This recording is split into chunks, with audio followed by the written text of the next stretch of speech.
সত্যিকারের মনের সুখ কোথায় থেকে পাওয়া যায়?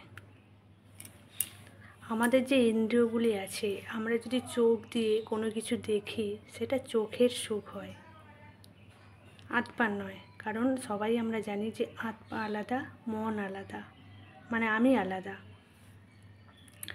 আমরা যদি এই মুখ দিয়ে কোনো কিছু খাবার খাই, সেটা মুখের সুখ হয়। কান দিয়ে যদি কোনো কিছু শুনি ভালো কিছু, সেটা কানের সুখ হয়। প্রকৃত আত্মার সুখ কিসে হয়? আত্মার সুখ একমাত্র ভগবানের নামেই হয়। কারণ আমরা হচ্ছে ভগবানের অংশ।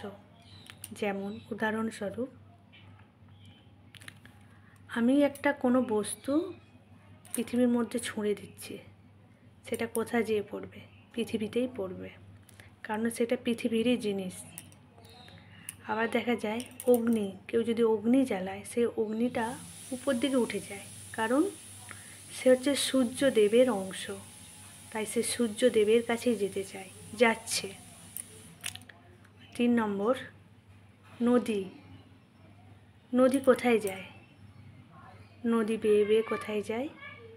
সাগরে যায়, কারণ সে সাগরেরই অংশ, সাগর থেকেই এসেছে, তাই সে সাগরের দিকেই প্রবাহিত হয়।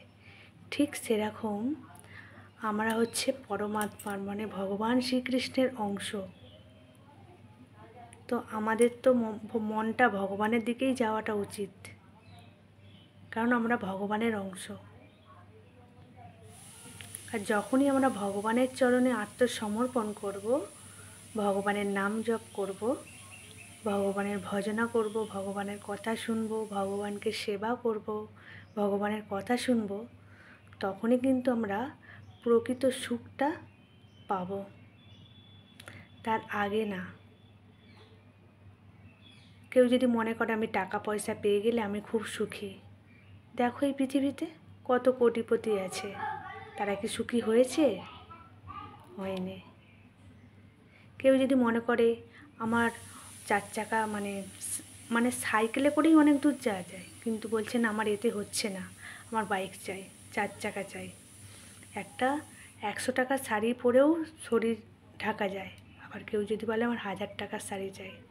এটা হচ্ছে মনের খিদে, আত্মার নয়।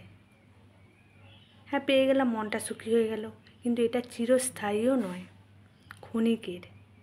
আমরা যদি সারা জীবনের জন্য সুখী হতে চাই, তাহলে আমাদেরকে সবাইকে ভগবানের চরণে মনটা দিতে হবে, দিয়ে ভগবানের গুণগান করতে হবে। রাধে রাধে।